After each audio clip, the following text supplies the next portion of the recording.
pour remercier les bons esprits de cette occasion d'être à nouveau réunis pour partager ces idées, pour partager ces enseignements sur cette philosophie, comme on l'a dit à l'instant, life philosophie, une philosophie de vie que nous partageons. Et donc, philosophie qui nous apporte l'explication des enseignements moraux qu'ont donnés Jésus et la plupart des autres leaders religieux au cours des siècles et des millénaires. Faire le lien entre ces enseignements moraux et la phénoménologie, hein, le fait que les preuves qu'on arrive à avoir des preuves de l'existence de l'âme, de sa survie après la mort et de la communicabilité des âmes avec les vivants. Et donc, ce qui constitue tout un ensemble révolutionnaire et nouveau de conception du monde, en particulier du monde spirituel, non plus d'une façon dogmatique religieuse imposée, mais d'une façon rationnelle et libre. Et c'est pour ça que nous sommes réunis aujourd'hui, et c'est pour ça aussi que nous remercions tous ces bons esprits que Dieu nous envoie, qui nous ont apporté ces enseignements et qui sont là, notamment le guide spirituel de chacun d'entre nous, pour nous aider à les faire comprendre, pour nous aider à avancer, à devenir meilleurs. Voilà. Je vous montre le programme. Donc, c'est la dernière ligne de cette année. Hein, je vais refaire un programme pour l'année prochaine incessamment. Donc, c'est le dernier module qui parle du mouvement spirit. D'accord? Qu'est-ce que c'est que le mouvement spirit? On va donc donner une définition du mouvement spirit, hein, expliquant quel est son objectif. On va voir aussi la différence entre le mouvement spirit et la philosophie spirit, philosophie hein, dont j'ai parlé pendant la prière. Et on va définir qu'est-ce que c'est qu'un centre spirit et quels sont ses objectifs. D'accord? Alors, le mouvement spirit, c'est l'ensemble des activités dont l'objectif est d'étudier, de divulguer et de pratiquer la philosophie spirit, contenue dans les livres de base d'Alan Kardec, en la mettant à la portée et au service de toute l'humanité. Voilà donc une définition du mouvement spirit. Alors, vous connaissez certainement le mouvement spirit francophone, hein, donc qui est un des organismes du mouvement spirit et qui suit, quand on regarde les buts du mouvement spirit francophone, on est pratiquement dans ce qui est défini ici. Hein. Étudier, divulguer et pratiquer, encourager la pratique hein, de la philosophie spirit. C'est les sujets fondamentaux du but, les points fondamentaux du but du mouvement spirit francophone. Et ça devrait être le but de tous les groupes, toutes les entités spirites partout dans le monde. Alors, en le mettant à la portée au service de toute l'humanité, donc ça c'est aussi une phrase qui est assez fondamentale, qui n'est pas toujours évidente pour certaines cultures spécifiques. Alors, vous voyez, le mouvement spirit francophone, par exemple, attendez, Michel, merci, je ne sais pas qui c'est qui l'a accepté, merci. Le mouvement spirit francophone, il a pour objet, il y a le mot francophone dedans, l'adjectif francophone, d'accord? Donc,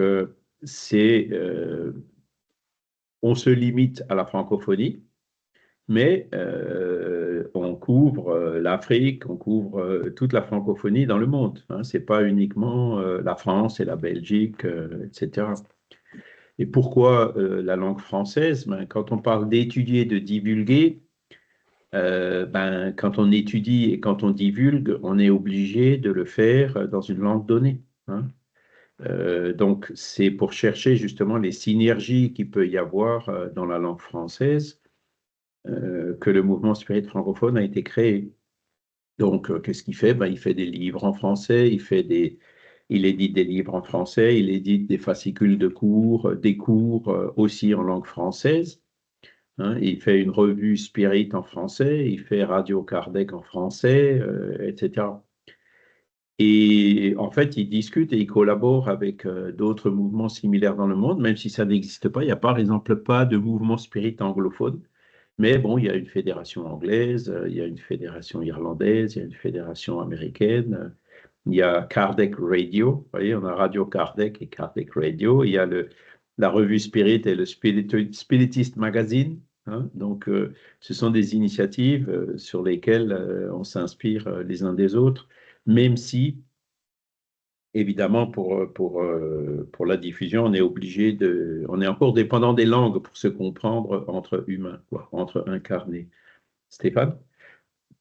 Oui, Charles, est-ce qu'il y a un mouvement spirit hispanophone ou quelque chose qui ressemblerait à ça? Alors, il y a ce que je connais du mouvement spirit hispanophone, c'est, comment ça s'appelle? Attends, je vais te le dire. Il y a un énorme groupe. Alors, il y avait ça à un moment donné, sous l'égide du Conseil Spirit International, mais ça s'est un peu perdu, un peu dilué. Et là, ce que je connais, c'est un groupe WhatsApp qui est énorme, hein, qui s'appelle Ibero-America Expedita. Et donc là, vous avez des échanges, les affiches de tous les événements, enfin voilà, énormément. Il y a, je sais pas, 50 posts tous les jours, quoi. Hein. C'est pour ça que moi, j'ai désactivé les bling-bling, comment on dit, les notifications de WhatsApp, parce que sinon, il serait en train de faire bling-bling tout le temps, quoi. Mais de temps en temps, je regarde et c'est vrai que il y a beaucoup, beaucoup. Ça fait un peu le rôle du mouvement spirit hispanophone, même si c'est encore assez informel. Donc, si tu veux rentrer dans ce groupe, pas de souci, hein, tu m'écris. Moi, je connais certains des responsables. Je suis peut-être même capable moi-même de t'ajouter, donc pour y rentrer. Hein. D'accord, merci, Charles. Il faut que tu me donneras juste ton numéro WhatsApp et puis voilà. Super, merci. Par contre, là où ce serait très utile, et on est en train de travailler, de les encourager, mais c'est difficile, je pense qu'on va y arriver maintenant, hein, parce qu'il y a une personne qui animait le mouvement spirit en Angleterre, qui était c'était une Brésilienne qui est repartie au Brésil et qui vient de revenir en Angleterre. Et elle, je pense qu'elle est très ouverte à ça. Et je pense qu'on pourrait avoir assez vite un mouvement spirit anglophone. Et pourquoi pas un mouvement spirit germanophone, hein, entre les Allemands, les Suisses, les Autrichiens. Voilà, il peut y en avoir plus, ou néerlandophone. Donc ça existe déjà. Donc là, ça concerne que les Flamands et puis les Néerlandais. Hein. Et en fait, ils travaillent déjà ensemble, hein, puisqu'ils ont récemment travaillé parce que eux, en fait, ils ont un problème supplémentaire que nous, on n'a pas. On étudie quoi? Vous voyez, les livres de base d'Alan Kardec, c'est marqué là. Eh bien, les livres de base d'Alan Kardec ne sont pas encore traduits dans toutes les langues, ou s'il y a des traductions, hein, des langues comme le néerlandais, par exemple. Ce qui a été écrit il y a 100 ans en néerlandais, les Néerlandais aujourd'hui ne le comprennent pas, ils n'arrivent pas à le lire. La langue, elle a profondément changé. Donc, l'allemand, c'est pareil, hein, c'était en gothique, vous voyez, même les caractères d'alphabet n'étaient pas les mêmes. Donc, il y a tout un travail qui a déjà grandement été fait, hein, mais qui est toujours en cours pour améliorer et avoir les livres de Kardec traduits dans toutes ces langues de façon agréable à lire et dans le langage moderne. Hein. Et donc, par exemple, le NECAFLA à Bruxelles, hein, qui travaille en français, en portugais, mais aussi en néerlandais, s'est associé avec les groupes des Pays-Bas pour collaborer dans ce travail de révision des traductions des livres d'Alan Kardec en néerlandais. D'accord. Et donc là, bah, nous, on les aide. Comment on les aide? Bah, voilà l'original. On leur donne un Word déjà formaté, etc. Avec les livres déjà relus. Enfin, on fait tout ce qu'on peut pour les aider. D'accord. Même participation financière pour imprimer les livres, ce genre de choses, quoi. Voilà. Les activités qui composent le mouvement spirit sont réalisées par des personnes, isolées ou en groupe, et par des institutions spirites. Voilà. Alors, la source de ça, c'est un fascicule du Conseil Spirit International qui s'appelle Divulguer le spiritisme, une nouvelle ère pour l'humanité. Donc, c'est un fascicule qui avait été fait tout au début des années 2000, si je me rappelle bien. Et donc, il existe une version en français qu'on avait fait à l'époque de la Fédération du Conseil Spirit français et puis qu'on avait revu avec la Fédération Spirit française. Il me semble que ces fascicules existent sur le site du mouvement Spirit francophone. Si jamais vous ne les trouvez pas, n'hésitez pas à me contacter, je pourrais vous les renvoyer. D'accord? Donc, les activités qui composent le mouvement, c'est qui le mouvement spirit? Donc, vous voyez, c'est des individus isolés, hein. En France, c'est le problème qu'on a. On est pour la plupart dans des régions isolées ou alors des tout petits groupes, hein, sauf peut-être à Paris ou dans le Nord, ou avec quelques exceptions près. On est pour la plupart isolés. Bon, après, il y a bien sûr les groupes. Bon, il y en a quand même, il en reste quand même quelques-uns, hein, vous avez le centre Léon Denis à Mulhouse. Vous voyez, là, en ce moment, je suis au Portugal, mais cet après-midi, je serai connecté pour travailler avec eux, hein, au lieu d'être en présentiel. C'est-à-dire que, en fait, tous les groupes, enfin, pas tous, mais la majorité des groupes se sont adaptés compte tenu de ces nouvelles réalités, quoi. Hein, la réalité du confinement, déjà, qui nous a obligés, même en habitant Paris ou Lyon, on ne pouvait pas aller se réunir physiquement, présentiellement, mais aussi à partir du moment où on a ouvert la participation virtuelle, eh ben, il y a des gens qui sont venus de partout, hein, même d'Afrique ou hein, de- les réunions du centre Léon Denis, ben, il y a Christiane, par exemple, qui y participe, il y a Joël qui y participe, il y a Michael du Lotus qui y participe. Vous voyez, on n'est plus aussi local qu'avant. Alors, on peut se demander, oui, mais pourquoi encore garder des groupes spirit locaux, hein? C'est quand même encore utile parce que, bon, moi je l'ai vu au Portugal, hein. Hier, j'ai visité un groupe ici, dans la ville de Santarém. Et ben, les personnes qui ont un problème, par exemple, de perturbation spirituelle, elles vont aller chercher un groupe, quoi. Elles vont aller essayer d'aller voir, se rendre physiquement dans un groupe pour demander de l'aide, hein. Donc là, vous avez une des fonctions des groupes. Quand on peut en faire, il faut continuer à en faire, hein, même si les activités deviennent, entre guillemets, hybrides, hein, présentielles et virtuelles à la fois.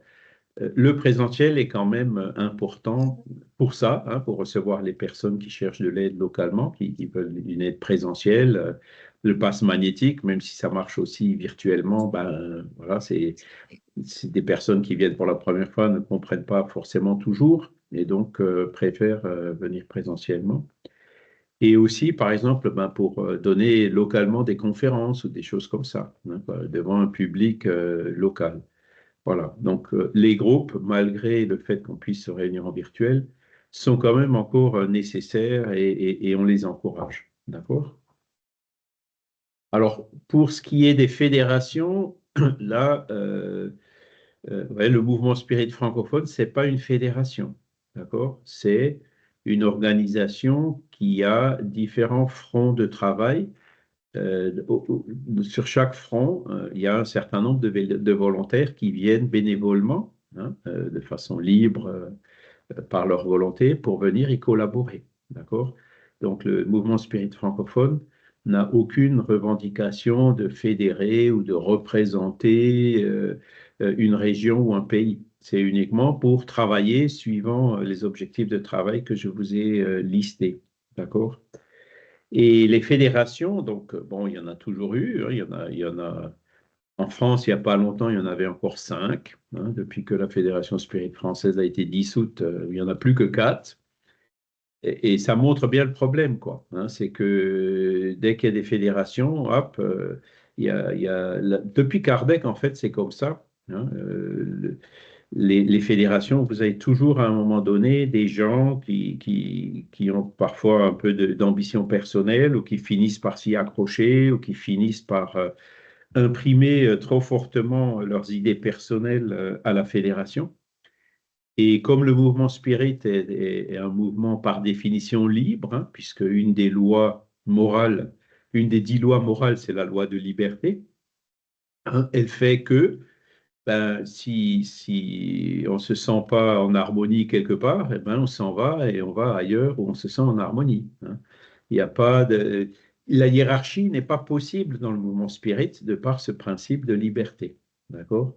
La seule hiérarchie, le seul chef qui sont admis, ce sont ceux qui s'affirment par leurs œuvres, hein, ceux qui ont ce que Kardec appelle l'autorité morale, hein. Et malheureusement, on voit que même en mettant dans les statuts de fédération des principes d'élection démocratique et tout, vous avez toujours des gens qui viennent accaparer, et prendre quelque part possession de la chose, ou alors qui s'accrochent aux fonctions, où il y a des clans qui se forment. Vous voyez, dès qu'il commence à y avoir une hiérarchie humaine, ça ne fonctionne plus, hein.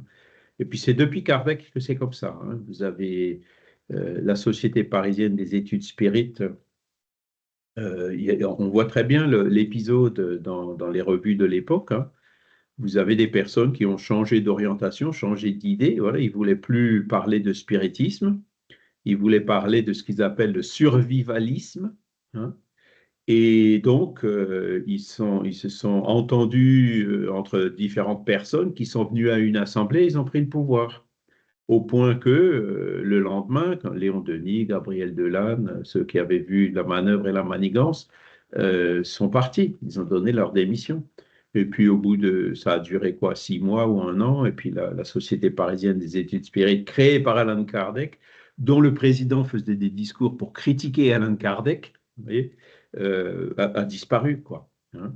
Et ça, c'est, bon, je vous cite un exemple, hein, mais ça s'est produit avec une première fédération spirit française, avec une union spirit française. Enfin, l'union spirit française des francophones, elle a aussi terminé comme ça. Le conseil spirit français, il a terminé comme ça. Enfin, ça s'est produit quand on le voit à l'étranger, c'est pareil.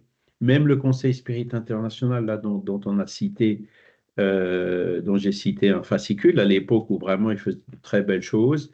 Ben, aujourd'hui, voilà, il y a, je crois, des 20 et quelques pays qui sont membres, et il y en a déjà 6 ou 7 qui ont donné leur démission, y compris la Belgique, par exemple, hein, l'Union Spirit belge.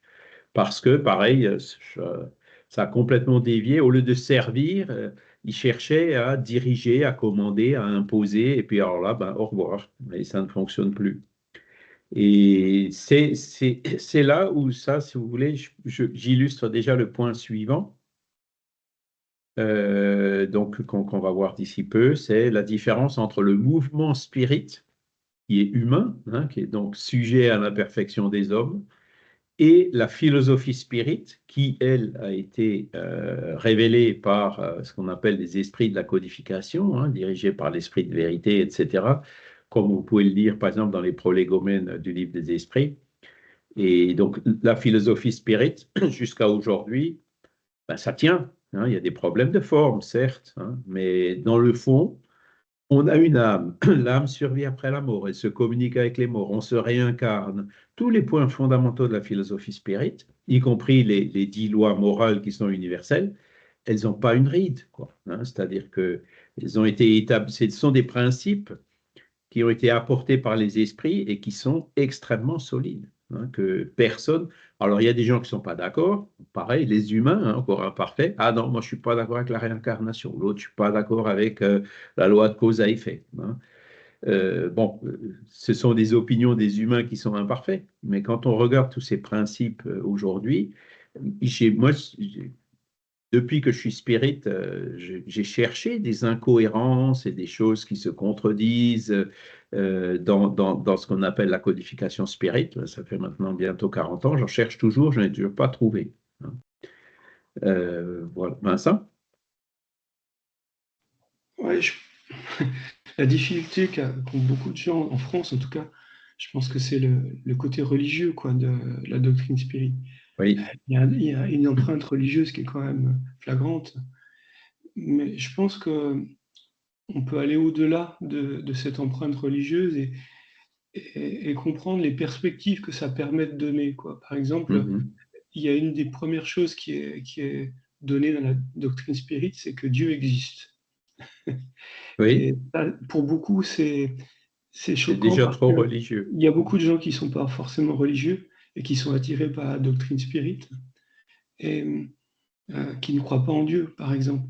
Mais moi, j'explique toujours aux gens qui ne croient pas en Dieu que la raison, la raison peut dépasser la raison peut L'aversion expliquer. religieuse. Bah, c'est-à-dire que on a tous besoin de se dépasser. C'est-à-dire que quand on se construit en tant qu'enfant ou en tant qu'adulte même, on fonctionne en miroir, c'est-à-dire qu'on a besoin d'exemples. Et le fait d'avoir un Dieu, ça permet de se dire, bah, c'est mon horizon, c'est ce que je veux atteindre. Et Mhm. moi, j'explique toujours ça aux gens qui ne sont pas croyants, qu'ils ont besoin d'exemples, ils ont besoin d'atteindre un but.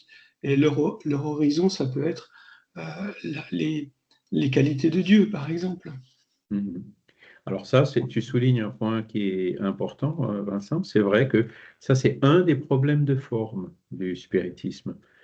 Quand on lit bien Kardec, il dit clairement le spiritisme n'est pas une religion. Hein. Il y a un texte monumental qui est le discours qu'il a prononcé à la Société parisienne des études spirites le 1er novembre 1868, donc quelques mois avant de se désincarner, que vous pouvez trouver dans la revue Spirit de décembre 1868. Et là, il est vraiment absolument clair, quoi, hein. Et quand on lit tous les principes de base de la philosophie spirit, c'est clair que le spiritisme n'est pas une religion. Il n'a pas les caractéristiques de ce qu'on appelle communément une religion. Alors, néanmoins, on voit dans les textes de Kardec des phrases du genre Dieu punit, Dieu châtie, l'expiation, qui sont comment dire, des choses qui sont un petit peu difficiles à comprendre et qui, prises au pied de la lettre, sont fausses. Dieu ne punit pas, Dieu ne châtie pas, Dieu ne pardonne pas. Pourquoi Dieu devrait pardonner, hein?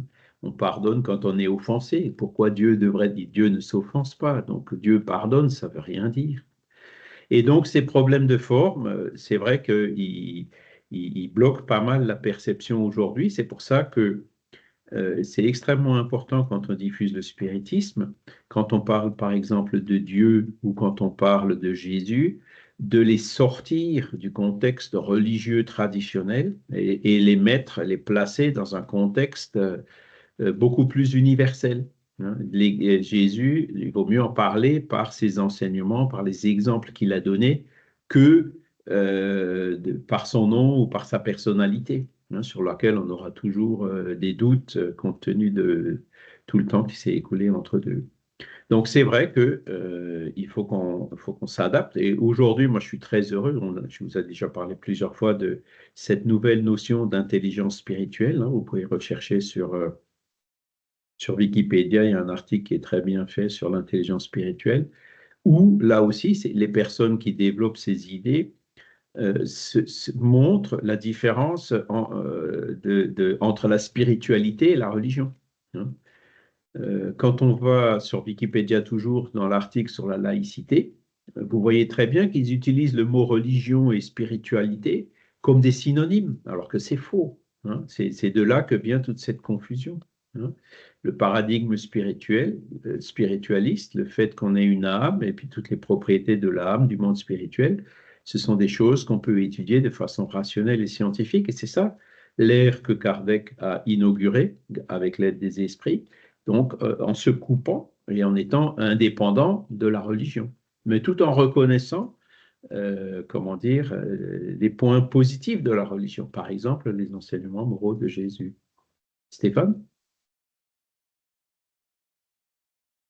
Que beaucoup de choses se jouent dans la forme et dans les mots.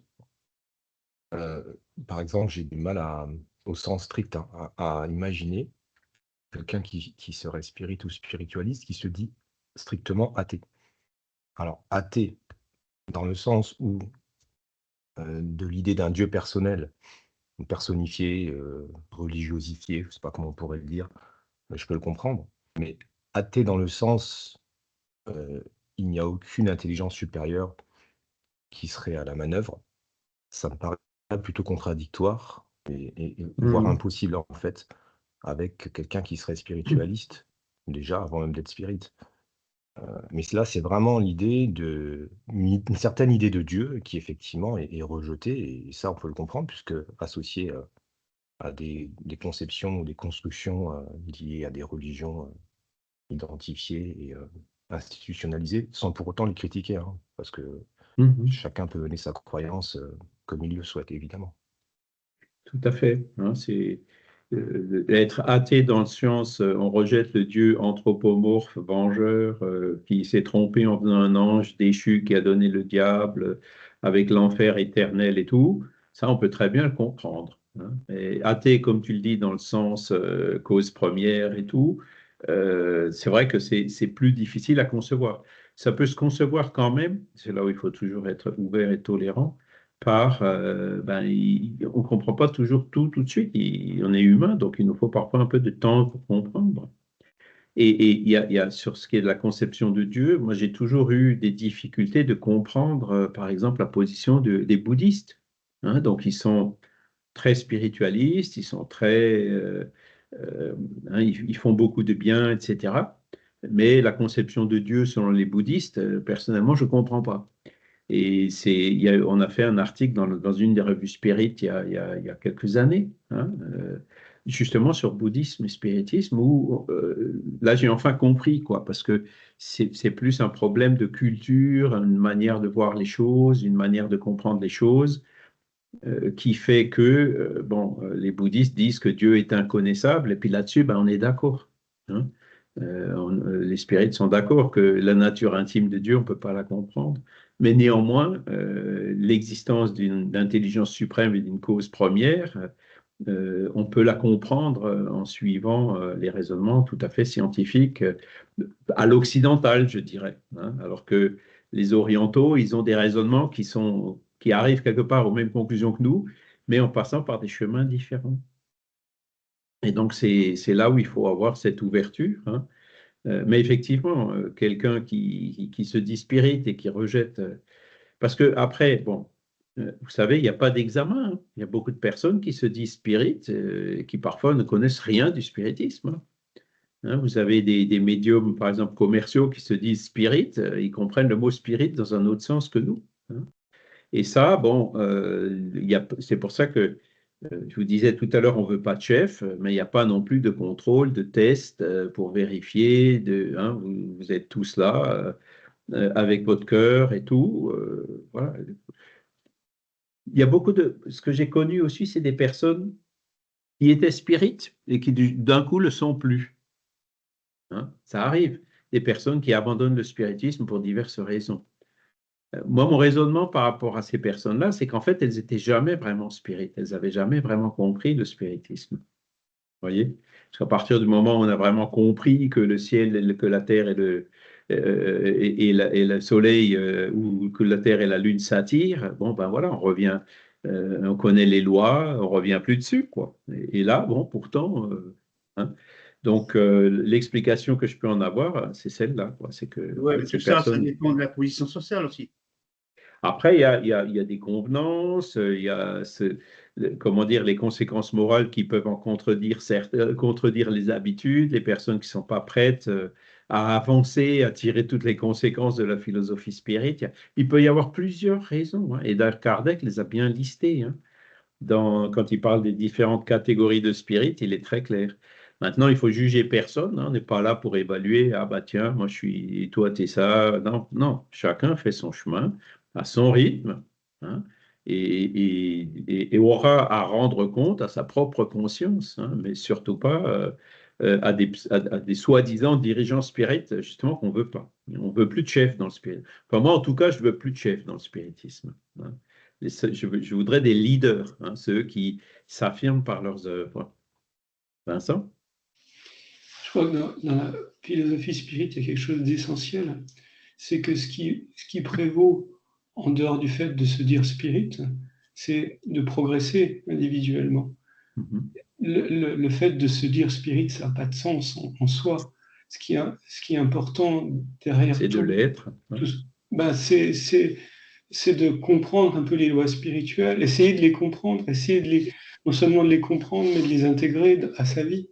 C'est ça C'est l'idée ça. Mhm, c'est ça. fondamentale derrière toutes ces pratiques. Après, se dire spirit, se dire chrétien, se dire voilà, c'est pas le plus important. Le plus important, c'est de l'être. Hein. Essayez de le devenir chaque jour un peu plus. Voilà. Mhm. C'est de faire des efforts pour, comment il dit, dompter nos mauvaises inclinaisons. Que disait Kardec. C'est vrai, C'est pas nos mauvaises inclinaisons, là il y a un jugement aussi. Je pense qu'on part d'un fonctionnement qui est un fonctionnement de sauvegarde de l'intégrité physique, quoi. C'est notre, c'est nos instincts. On part des instincts et on va vers la raison. Et c'est le ça. spiritisme, c'est une voie possible. L'intelligence qui remplace au fur et à mesure les instincts. On passe des instincts à la raison et c'est pas facile. Voilà. C'est un grand pas, hein, c'est ça. Alors, qu'est-ce que c'est que la philosophie spirit ou le spiritisme? C'est un ensemble de principes et de lois révélés par des esprits supérieurs, contenus dans les ouvrages d'Alain Kardec, qui constituent la codification spirit. Et donc, on les liste, hein, il y en a 5. Livre des esprits, livre des médiums, l'évangile, le ciel et l'enfer et la Genèse. Alors, vous voyez, là, on ne cite pas la revue Spirit. Bon, elle a sa valeur, mais dans la revue Spirit, Kardec testait les idées avant de les intégrer dans les livres de base. Après, bon, il y a d'autres fascicules complémentaires. Il y a les œuvres posthumes, tiens. Les œuvres posthumes ne sont pas listées là. Je pense qu'on pourrait parce que les œuvres posthumes, en fait, sont des textes, des manuscrits de Kardec qui ont été retrouvés, qui ont été récupérés par Pierre Gaëtan Lesmarie en 1883 quand Amélie, l'épouse de Kardec, est décédée. Et donc, plusieurs années plus tard, en 1889, donc, il les a publiés sous les œuvres posthumes. Alors, les questions qu'on peut poser, c'est où sont les originaux? Est-ce que Lesmarie, il a tout lié dans les originaux de Kardec ou est-ce qu'il les a respectés scrupuleusement?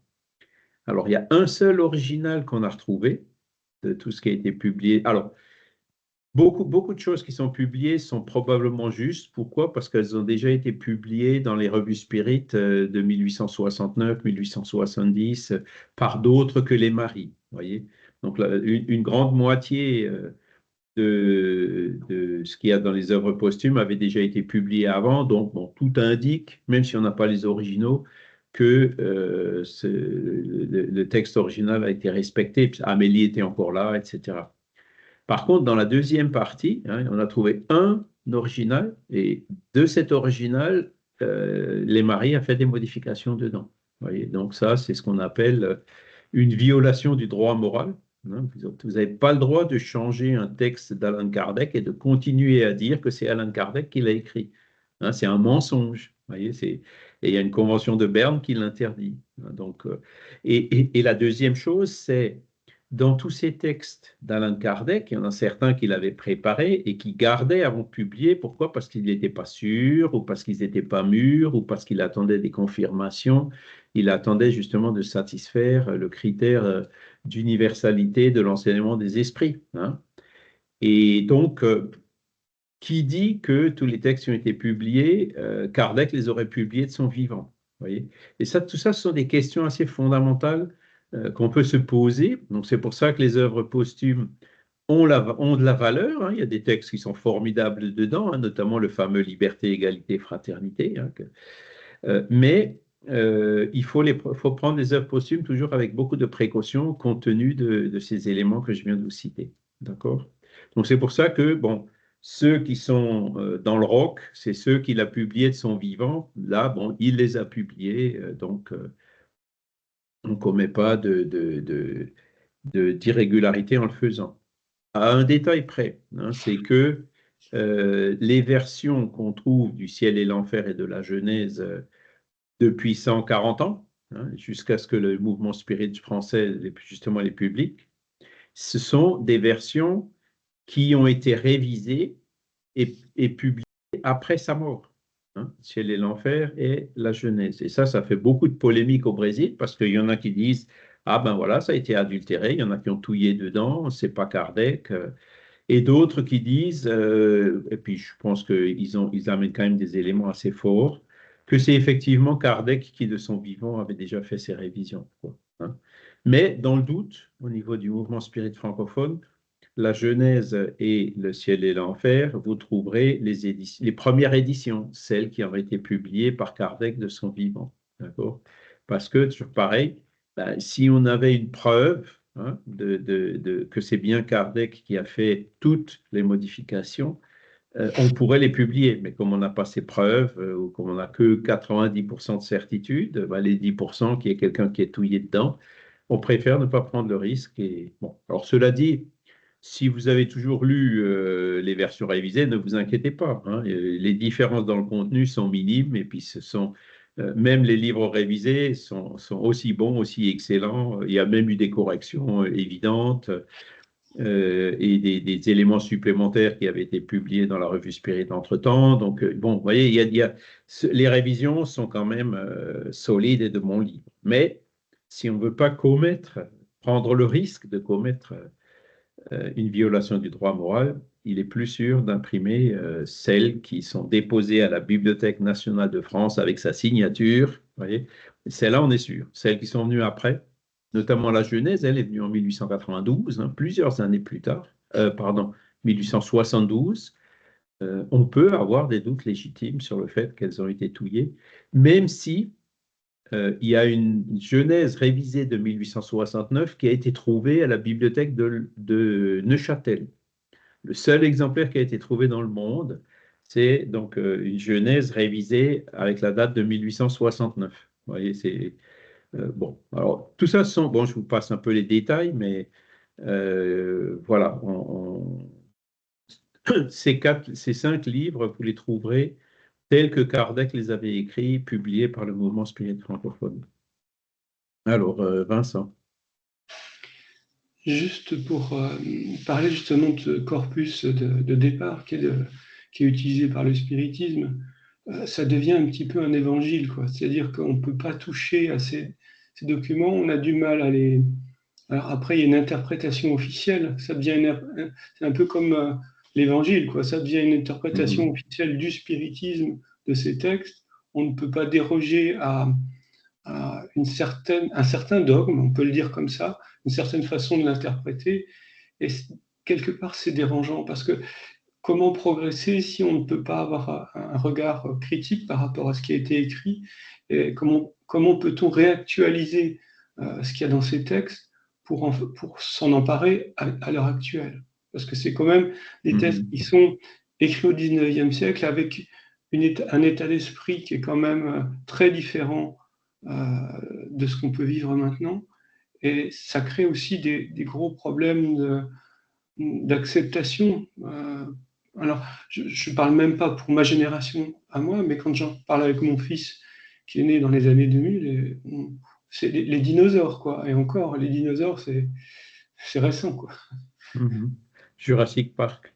Ouais. Mais bon, la réponse, elle est justement dans ces livres. Parce que dans ces livres, on voit 2 choses. Et une qui est répétée un peu partout, qui dit qu'il faut tout passer au crible du bon sens et de la raison. On ne vous demande pas d'accepter ces livres tels qu'ils sont, mais on vous demande de les étudier, de les analyser, voire même de les critiquer, hein.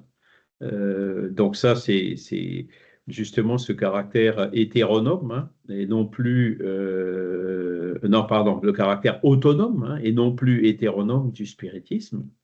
C'est que ce sont des enseignements qui sont soumis à l'appréciation de chacun et qui ne sont pas imposés. Et la deuxième réponse à la question que tu poses, tu peux la trouver dans le premier chapitre de la Genèse qui s'appelle Caractère de la révélation spirit, où Kardec a parlé du caractère progressif du spiritisme.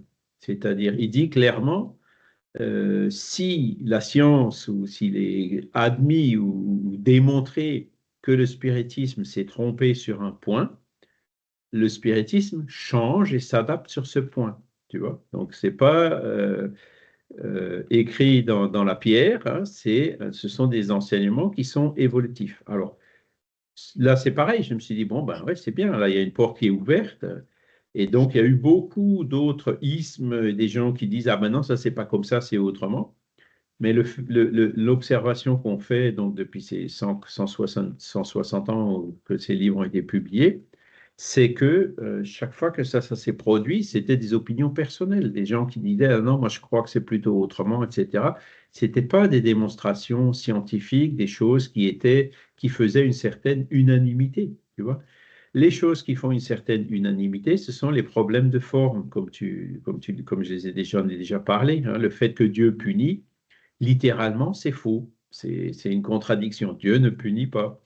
La punition de Dieu, quand tu te tapes sur le doigt avec un marteau, ben, ça fait mal. Mais ce n'est pas Dieu qui punit. Ce sont les lois de la nature qui sont ainsi faites, qui s'adaptent à tout le monde. Et la loi de cause à effet, les terminaisons nerveuses, le sang, l'hémorragie, l'hématome, etc., qui finit par créer des douleurs. Donc, tu vois, ce qu'on appelle punition des dieux, c'est tout simplement une application des lois de la nature qui sont là, immuables, tu vois ce que et qui s'appliquent à tous. Donc, ces problèmes de forme, c'est clair. Et même quand on va chercher, ça ne remet pas en cause le fond, si tu veux, parce que quand tu cherches dans les livres de Kardec, il le dit bien, ce que je suis en train de vous expliquer, hein, que la punition de Dieu, c'est l'application des lois de la nature. Hein. Donc, voilà, certes, il y a toujours ces problèmes de forme, des dieux punis, Dieu châtie, quand tu fais une recherche, tu en trouves des dizaines d'occurrences, hein. Mais on finit toujours par retrouver, vérifier que le fond, en fait, c'est qu'un problème de forme, c'est pas un problème de fond. Et des choses de fond qui ont été modifiées ou reconnues fausses, pour l'instant, j'en connais pas. Par contre, ce qu'il y a eu, là on dit, ben, ce sont les livres d'Allan Kardec, et d'ailleurs dans le fascicule, on ajoute et les livres qui sont venus compléter cet enseignement. Hein. Donc, il y a pas de... Par exemple, Léon Denis a apporté des compléments hein, en prenant toutes les expériences qui ont été faites par William Crookes et par de nombreux autres après la mort de Kardec. Hein. Delane aussi, hein, il a complété. Chico Xavier aussi est venu compléter dans la description du monde spirituel avec les noms solars, les messagers et j'en passe. Hein. Donc, toutes ces œuvres, ce sont des œuvres qui sont venues illustrer, compléter, développer, actualiser en fonction des connaissances scientifiques, du progrès des connaissances scientifiques. Mais quand on regarde ces œuvres, ben, il n'y en a aucun qui dit la réincarnation n'existe pas, ou l'âme n'existe pas, ou elle ne survit pas après la mort, tu vois. Aucun des points fondamentaux n'est contredit. Et c'est là où se situe justement l'essentiel de ces enseignements. Stéphane? Oui, je voulais faire 2 remarques. La première, c'est plutôt une question. Tout à l'heure, tu parlais d'un exemplaire, de 1869, à Neuchâtel, de la Genèse, hein, c'est ça? De la Genèse, oui. Et est-ce qu'il y a eu, une comparaison, rapidement, qui a été faite au moins avec les exemplaires, Oui, ultérieurs pour voir un petit peu s'il y avait des éléments différents ou oui, la comparaison, elle a été faite en long, en large et en travers. Il y a des Brésiliens qui se sont mis à 10 dans des groupes pendant 1 ou 2 ans à analyser tous les écarts. Hein. il y Alors, en a? D'accord. il y en a justement, ils voulaient voir qu'est-ce qui a été touillé. Et moi, je leur ai dit tout au début, j'ai dit, attention, vous êtes peut-être en train de comparer Kardec avec Kardec. Hein. Tu vois? Et D'accord. alors, il y en a qui affirment qu'il y a des différences assez fondamentales. Moi, personnellement, quand je regarde les rapports qu'ils ont faits, il n'y a pas de différence aussi fondamentale. Si tu veux, il y a un sujet qui est très sensible au Brésil, c'est celui de la nature du corps de Jésus. Hein. Donc Jésus, ou Kardec disait, ben non, Jésus, c'est un esprit qui s'est vraiment incarné, ce n'était pas un fake. Hein. Alors qu'il y en a d'autres, comme Jean-Baptiste Roustin, qui a certains admirateurs au Brésil, qui disaient, non, il ne s'est pas incarné, c'était un agénaire. Hein, une sorte de matérialisation permanente. Tu vois. Donc, en d'autres termes, c'était un fake. Hein.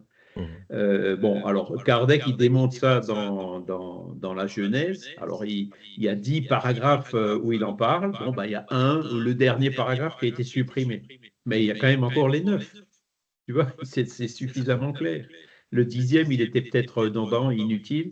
Et comme il a introduit d'autres textes dans la Genèse et qui ne voulait pas trop augmenter le nombre de pages du livre, ben, il a supprimé certains passages qui étaient trop redondants pour en rajouter d'autres. Tu vois. Donc, tout ça, quand on les compare, moi, je pense que c'est bien Kardec qui a fait les modifications et la révision. Hein. Cet exemplaire de 1869, il est identique à celui de 1872. Donc, entre 69 et 72, personne n'a touillé, tu vois. Et puis en 69, tout indique que le livre est sorti au début. Hein. Le problème, c'est qu'il n'a pas été déposé à la Bibliothèque nationale de France. Donc, il a encore été publié à l'époque de Kardec. Et pour aller plus loin un peu, on a trouvé une lettre de Kardec à un traducteur en allemand qui date de septembre ou octobre 1868, où Kardec lui dit, si vous voulez traduire, commencez par traduire celui-là, mais attendez encore quelques jours, je vais vous envoyer l'exemplaire révisé. Donc ça s'attendrait à prouver que Kardec a terminé la révision de la Genèse dès fin 1868, donc c'est bien lui qui l'aurait fait. Mais personne ne peut garantir qu'il n'y ait pas quelqu'un qui ait touillé derrière. D'accord. Et le ciel et l'enfer, c'est un peu pareil, sauf que c'est dans l'inventaire de l'apport d'Amélie à la Société pour la continuation des œuvres d'Alain Kardec, elle cite clairement l'impression des feuilles qui ont été imprimées de cette révision du ciel et l'enfer qui datait du mois de février, donc là encore du vivant d'Alain Kardec. Donc tous les éléments indiquent que personne n'a touillé, tu vois. Et quand on regarde quand on compare le contenu, bon, il y en a qui voient des choses fondamentales. Moi, personnellement, je ne vois pas de choses aussi fondamentales que ça. Alors, j'ai les deux, on a les deux. Sur le mouvement spirit francophone, vous pouvez trouver les premières éditions. Chez les autres éditeurs, vous pourrez trouver les deuxièmes éditions, la 5e pour la Genèse et la 4e pour le ciel et l'enfer. Je peux aussi vous envoyer un fichier Word où j'ai en suivi des modifications le changement entre les deux. Et à partir de là, on peut vous envoyer tout ça pour que vous puissiez vous faire votre opinion vous-même. Hein, il n'y a aucun souci. Voilà. Et par contre, sur les 5 ouvrages d'Alan Kardec, il y en a 2 en particulier qui sont un peu moins, il me semble, dans le contenu, un peu moins purement dictés par les esprits et compilés par Kardec, où il y a quelques remarques plutôt que fait Kardec, avec des éléments apportés par les esprits. C'est donc le ciel et l'enfer et la Genèse. Sur la première partie du ciel et l'enfer, en tout cas, parce qu'après c'est des communications, et la Genèse, il me semble que c'est plutôt des réflexions autour de communication. Et c'est là peut-être où certaines choses, enfin on en avait déjà parlé, et je crois que dans les ouvrages traduits diffusés par le LMSF, il y a des remarques au départ sur ça, notamment sur cette idée de race qu'on retrouve aussi chez Delane, où on fait des distinctions raciales, on va dire, héritées de la science positiviste du 19e siècle, qui établissait une espèce de hiérarchie des races, sans parler de l'idéologie, les idéologies qui ont suivi après, hein, racistes. Hein. Bon, ça, c'est vrai que c'est quelque chose qui est effectivement plus du tout, qui est obsolète, Oui. complètement obsolète d'un point de vue scientifique. C'est vrai.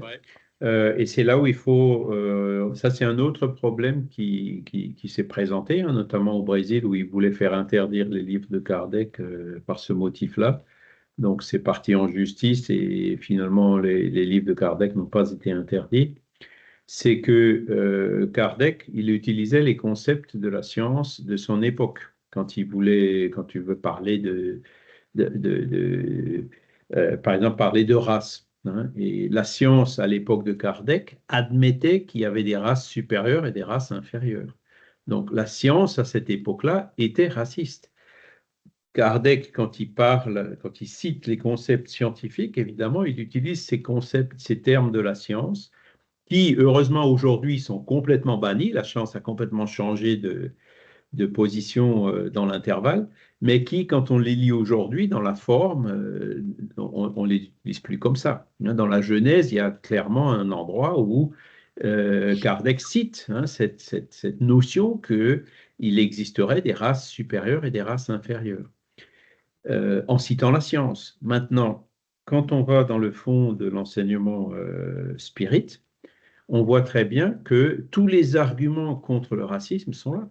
C'est les mêmes esprits qui se réincarnent dans toutes les races, dans toutes les ethnies, puisqu'on ne parle même plus de race aujourd'hui, que toutes évoluent. Et aujourd'hui, on le voit bien, quoi. Alors, c'est sûr, il y a encore des peuplades indigènes, primitives ou autres, qu'on admire énormément d'ailleurs sur d'autres aspects, qui ont souvent des connaissances.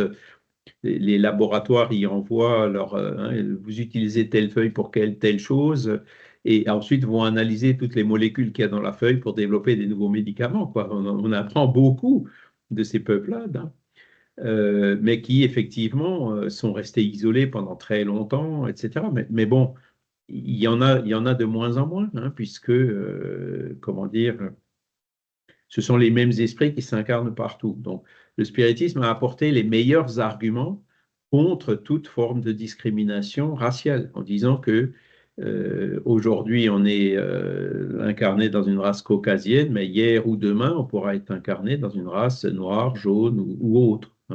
Et donc que du point de vue spirituel, il n'y a absolument aucune différence à faire. Et pareil en ce qui concerne hommes-femmes.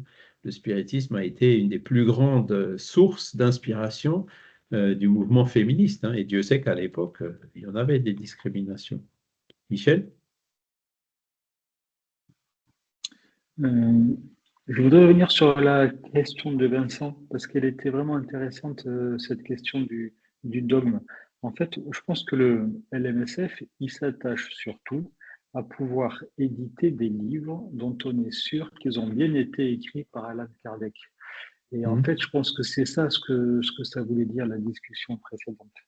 Mais après, ça l'empêche pas d'être modifié ou de bouger. Ça sera plus Allan Kardec qui aura écrit les 5 livres, en fait. C'est-à-dire que, en effet, après, il peut y avoir d'autres livres, Chico, Gabriel Delanne, Léon Denis, etc. Mais les 5 livres d'Allan Kardec, dont on est sûr qu'ils n'ont pas été retouchés, ce sont ceux édités par le LMS. C'est ça, c'est la base. Ça, ouais. Après, bon, par exemple, Gabriel Delanne, il y a certains paragraphes où il contredit Kardec, mais c'est des points comme, par exemple, Kardec disait, chez le médium psychographe, l'esprit agit sur la main du médium pour le faire écrire. C'est ce que Kardec écrit dans le livre des médiums. Et Delanne, dans ses livres, la médecine a progressé entre-temps, on a compris le système nerveux, comment il fonctionne. Delanne a dit, bon, Kardec a écrit que l'esprit agit directement sur la main du médium, mais moi je pense que c'est pas ça. L'esprit agit sur les centres moteurs de la main qui sont dans le cerveau pour faire écrire le médium. Tu vois. Donc, le médium écrit, ça ne remet pas le phénomène fondamentalement en cause, mais on le comprend mieux grâce au progrès de la science c'est comme Chico Xavier, il parle de l'importance de la glande pinéale dans la médiumnité. Et la glande pinéale, on ne connaissait pas à l'époque de Kardec. Enfin, on la connaissait peut-être, mais on ne connaissait pas ses fonctions. Et donc, clairement, même Chico, quand il a écrit ça dans les années 60, les fonctions de la glande pinéale n'étaient toujours pas connues de la médecine. C'est que 20 ou 30 ans ou 40 ans plus tard que la médecine, comme le disent d'ailleurs les médecins spirites, qu'ils le reconnaissent, a découvert la fonction de la glande pinéale, qui était largement anticipée par la médiumnité de Chico Xavier, l'esprit André Louis. Tu vois. Donc, ce sont des exemples d'évolution qu'il y a eu. Mais ce que j'ai dit au début, c'est aucun des points fondamentaux de la philosophie spirit n'a été démontré comme étant faux. Hein. Vous voyez, vous avez les théosophes qui disent oui, la médiumnité n'existe pas, on se contacte avec des élémentaux, etc. Ou il y en a d'autres les spiritualistes anglais qui sont pas d'accord avec la réincarnation. Mais voilà, plus on avance, il y a Ian Stevenson qui est passé par là, les études qui ont été faites sur justement l'indépendance des communications qu'on reçoit, etc., ont tendance à prouver que Kardec avait bien raison. Cela dit, là, ce sont les 5 livres pour dire, bon, ben, c'est quoi? Ben, on se base sur ces 5 livres. Est-ce qu'ils sont gravés dans le roc? Non, ils ne sont pas gravés dans le roc. Ils vont évoluer. Mais il faut qu'ils évoluent pas selon les opinions ou les préférences ou les penchants des uns ou des autres. Il faut qu'ils évoluent avec des démonstrations, avec des éléments battants qui font une certaine unanimité. Hein. Il y a eu des tentatives de fait. Hein. Vous avez un livre qui s'appelle Le Nouveau Livre des Esprits. Je ne sais pas si vous l'avez déjà lu, hein, de Karine Châtaignier. Bon, moi j'ai commencé à lire quelques paragraphes, mais voilà, je me suis arrêté au bout de quelques pages parce que je me suis dit, bon, le fait que ce soit Diogène qui ait soulevé le massif des Alpes grâce à sa pensée, ou alors les histoires de raies géantes de Djibouti révélées par l'esprit de Cousteau, bon, je préfère quand même le livre des esprits original. Hein. Je ne dis pas qu'il n'y a que des bêtises dans ce livre-là, mais on voit tout de suite que c'est de loin pas aussi solide que ce qu'avait fait Kardec. Stéphane? Oui, et puis le nouveau livre des esprits là, de Karine Châtaignier, en fait, dedans, est repris sont reprises beaucoup de communications plus anciennes aussi qui avaient été faites avec Michel Pantin. Donc Oui. c'est pas forcément, enfin, c'est pas très nouveau non plus. Et je pense qu'effectivement, il y a des choses dont tu citais la teneur, j'avais oublié ça. Des choses qui sont un petit peu particulières. Bon, bah, très bien. Mais après, il y a rien de. Enfin, moi, je n'ai rien trouvé de spécial, de nouveau. Enfin, voilà. Bon, disons que c'est peut-être le titre qui peut-être porter à caution, entre guillemets, quoi. Voilà, parce que bon, on s'inscrit dans un livre qui a été rédigé et compilé par Allan Kardec. Donc, c'est un peu gênant ce titre, peut-être. Mais après, au-delà, il n'y a rien de particulier, il me semble. Hein. Mhm. C'est pas. Mais bon, c'est là, donc vous voyez, j'en parle aujourd'hui, donc vous pouvez prenez-le, lisez-le et faites-vous votre opinion. Hein. C'est ça l'approche du spiritisme. C'est qu'est-ce qui vous paraît le plus logique? Hein, qu'est-ce qui fait le plus de sens? Et encore pour vous, hein, pour chacun d'entre vous, qu'est-ce qui va vous aider le plus à justement travailler pour devenir meilleur? Hein? C'est des choses qui ne se forcent pas. Ce sont des choses qui chacun avance à son rythme. Hein. Et donc, voilà. Hein. Moi, personnellement, ça m'a pas. Je me suis dit, je vais arrêter. J'avais même commencé à faire des commentaires. Et au bout de 3 pages, j'avais déjà 10 pages de commentaires. Je me suis dit, non, ça ne va pas, ça ne sert à rien. Ça sert à rien. Donc, j'ai laissé tomber, j'ai mis de côté, et puis voilà quoi. Il vaut mieux le livre des esprits tout court, là. C'est C'est clair. ça. C'est là, au moins, c'est clair. Voilà, c'est clair, c'est concis, etc. Et on sait d'où ça vient, il a clairement expliqué, etc. Alors, on va continuer un petit peu, puisque le temps passe. La philosophie spirit révélée par les esprits et codifiée par Allan Kardec est une base solide et rationnelle. Hein. Il n'y a pas grand-chose qui a été démontré comme étant faux là-dedans, si ce n'est pratiquement rien.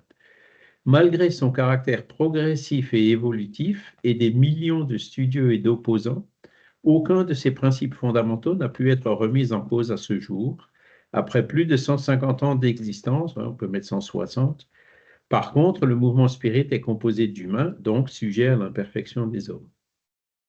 Donc là, vous avez la différence entre la philosophie spirit, hein, qui a démontré sa stabilité après plus d'un siècle et demi, et le mouvement spirit. Bon, citer plusieurs exemples, hein, des gens qui se trompent ou qui diffusent leurs idées personnelles qui sont fausses en les faisant passer pour le spiritisme.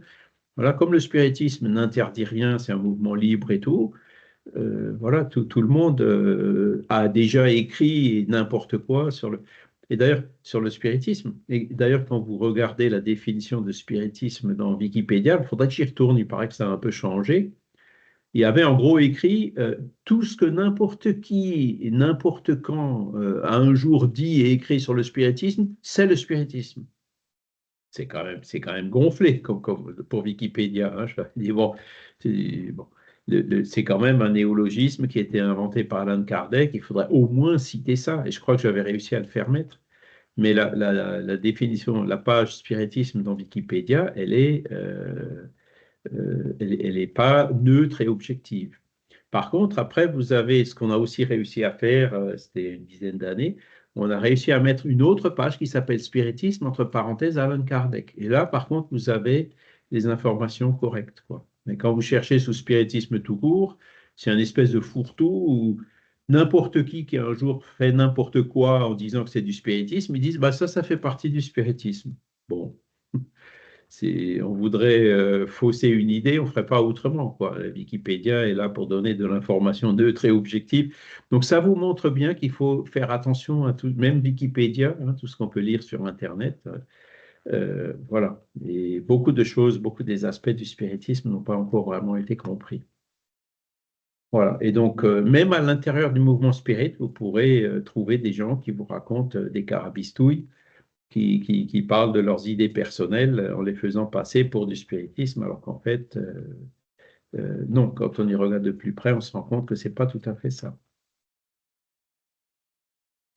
Alors, on va revenir un peu. Les groupes, centres ou sociétés spirites sont alors des noyaux d'études. Alors, ça, c'est qu'est-ce qu'on fait dans les groupes spirites, hein. Donc, l'étude, hein, de fraternité, c'est-à-dire on accueille des gens fraternellement, hein, sans jugement, sans discrimination, etc. De prière. Donc, on connaît l'effet de la prière, qui est un effet réel et patent dans le monde spirituel, etc. Et de travail. Hein, donc de travail dans tous les sens du terme. Hein, pratiquer selon les principes spirites. Hein. Après, ce sont des écoles de formation spirituelle et morale qui travaillent à la lumière de la doctrine spirit. Donc, c'est un peu ce qu'on fait ici. Ici, c'est l'étude de formation sur la spiritualité. Et bon, on a aussi parlé des lois morales. Donc, c'est aussi une école de formation morale. Mais ce n'est pas un endoctrinement, c'est au contraire vous montrer les lois morales universelles qui sont compatibles avec les lois de la nature. D'accord? C'est donc pareil, c'est un enseignement qui encourage l'autonomie et qui n'encourage pas l'hétéronomie. L'hétéronomie, tu dois le croire parce que Kardec l'a écrit, donc tu dois le croire. Non, c'est pas ça le spiritisme. Hein, chacun lit, comprend, hein, cherche à comprendre et ensuite croira s'il le voudra. Hein. La loi de liberté, elle prévaut encore même par rapport aux propres enseignements. Ne les acceptent que ceux qui le souhaitent. Alors, ce sont des lieux d'accueil fraternel pour tous ceux qui s'y rendent à la recherche de conseils, d'explications, d'aide ou de consolation. Alors, c'est effectivement ce qu'on voit quand on est dans un groupe. Il y a des gens qui viennent, ah ben tiens, je voudrais savoir ce que c'est. Hein, donc, ils cherchent à s'informer. Donc, ils cherchent des conseils, ils cherchent des explications. Et après, il y en a d'autres, oula, je ne vais pas bien, j'entends des voix, qu'est-ce que je dois faire? Des gens qui ont des problèmes, qui ont besoin d'aide, hein, donc on les aide. Ou alors des gens qui sont dans le deuil et qui ont besoin de consolation, et ben on les console. Hein, voilà les activités fondamentales d'un groupe spirit. Ce sont aussi des ateliers de travail qui offrent à ceux qui les fréquentent l'occasion d'exercer leur amélioration morale. Alors, dans les groupes spirit, alors on le voit un petit peu moins en France, même si ça existe. Hein. Si vous allez par exemple à Tours, hein, chez Fatima, eh ben, il y a ou alors à Rambouillet chez Isabelle André, hein, ils font des maraudes, ils emmènent à manger à des pauvres qui sont dans la rue, etc. Donc vous avez un travail d'assistance sociale qui est fait. Et donc, tous ceux qui veulent y participer viennent et y participent. On leur donne l'occasion de faire le bien. Hein. C'est un des rôles aussi des centres spirites. Des foyers où les enfants, les jeunes, les adultes et les personnes âgées peuvent vivre ensemble, étudier et travailler, unissant la famille sous l'orientation du spiritisme. Donc, c'est pour ça que vous avez des activités pour les enfants. Hein. Ceux qui sont venus à Végimont l'ont vu. Hein. Les gens y viennent en famille. Vous avez les enfants qui sont avec les enfants, les parents qui sont avec les adultes, et ensuite les deux qui se réunissent, les enfants qui font un spectacle, etc. Donc, ça s'adresse à tout le monde. Hein. Il n'y a pas de, c'est de tous les âges, etc. Vous avez des personnes aussi âgées qui sont là et qui viennent. Tout le monde est là et sont les bienvenus. Des recoins de paix constructive qui offrent à ceux qui les fréquentent des occasions pour le renouveau spirituel et l'union fraternelle dans la pratique de la maxime aimez-vous les uns les autres. Voilà. Donc, c'est ça qui est fondamental dans un centre spirit. Alors, parfois, on ne sent pas forcément de l'affinité dans tous les centres spirituels. Il y en a qui sont, disons, un peu plus rigoureux, d'autres qui sont un peu plus libres, voilà. Mais quand vous avez, par exemple, à Paris, la chance d'avoir plusieurs centres, moi, je conseille toujours aux gens, ben, allez les voir. Et puis, finalement, après, vous restez là où vous vous sentez le plus à l'aise. Hein. Et donc, là où, justement, vous pouvez mettre cette union fraternelle et se aimez-vous les uns les autres le plus en pratique, le mieux en pratique. Et enfin, des centres qui ont la simplicité caractéristique des maisons au début du christianisme par la pratique de la charité, par l'absence totale d'icônes, de symboles, de rituels ou de toute autre manifestation extérieure. Voilà, donc, alors c'est vrai que nous, quand on avait un grand local, bon, il y avait une image avec Kardec, il y avait une image de Denis, une image de Delane, il y avait une image de Jésus. Bon, est-ce que ce sont même ça, à la limite, c'est dispensable. Hein. Le christianisme, les débuts du christianisme, ils étaient où? Ils étaient dans les catacombes de Rome. Hier, le centre que j'ai visité, en fait, ils sont dans un garage, la cave d'un immeuble. Hein. Donc, on l'a encore commenté hier. On dit, ben voilà, alors c'est bien repeint, c'est sec, c'est quand même agréable, chauffé, etc. Hein. Mais c'est pas les trucs avec le grand luxe. Voilà, il n'y en a pas besoin. C'est pas des bâtiments immenses ou des églises gigantesques qui sont très belles artistiquement et architecturellement parlant. Mais le spiritisme dispense de ça. Hein. Vous pouvez avoir un petit local tout simple. Et plus c'est simple, mieux c'est. Et donc, pas de rituel. Alors, il y en a qui disent, oui, mais la prière, c'est un rituel. OK, si la prière, c'est un rituel, on fait des prières. Par contre, il n'y a pas de communion, il n'y a pas d'eau bénite. Ah, si je veux magnétiser. OK, certes. Vous voyez, il faut quand même faire un peu la différence, quoi. Hein, il n'y a pas d'encens, en général, il n'y a pas de bougie. Même si, bon, il y a des personnes qui se sentent bien avec une bougie, qui arrivent mieux à prier, à se concentrer avec une bougie. Bon, ben, OK, mais la bougie. Hein.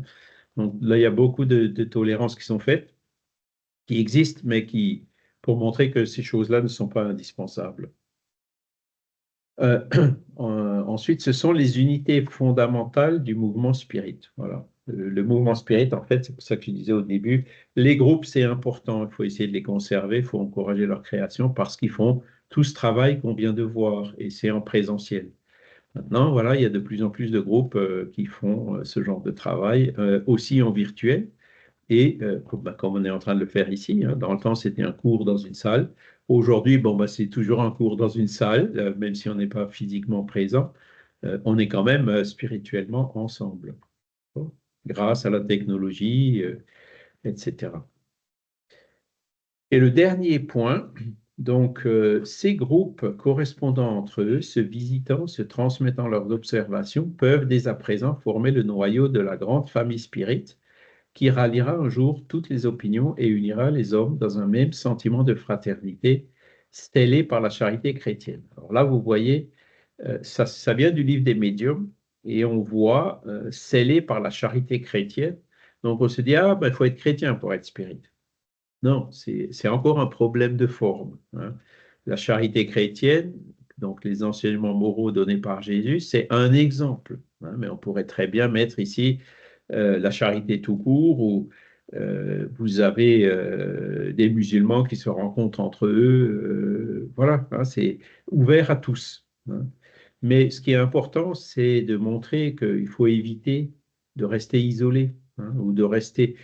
Quand on parlait tout à l'heure du nouveau livre des esprits, en fait, c'est un groupe à Nancy, hein, qui a des antennes. Donc, il y a une antenne, par exemple, à Belfort, hein, des gens que je connais bien depuis longtemps. Il y a des antennes, me semble-t-il, à Toulouse, à Lyon, Poitiers, enfin, il y en a un peu partout. Hein. Mais c'est le groupe de Nancy qui dirige, qui commande. Vous voyez, il y a une hiérarchie. Et ça, déjà, c'est pas bon signe. Et ensuite, comme le disait Stéphane, dans ces livres-là, ils mettent des communiqués. Ils sont très isolés, quoi, en fait, très fermés sur eux-mêmes. Hein. Et donc, une personne peut être trompée. Hein. Un groupe isolé peut aussi être trompé. Hein. Il existe des processus de fascination collective. Hein. On a déjà parlé de la chronique d'un centre spirit. Donc, c'est une attaque bon, qui n'avait pas marché. Hein. Et pourquoi ça n'avait pas marché? Justement parce que les dirigeants, ils sont allés chercher de l'aide ailleurs, autour. Ils ne sont pas restés entre eux, quoi. Alors que là, ce groupe de Nancy, il est en fait assez très fermé sur lui-même.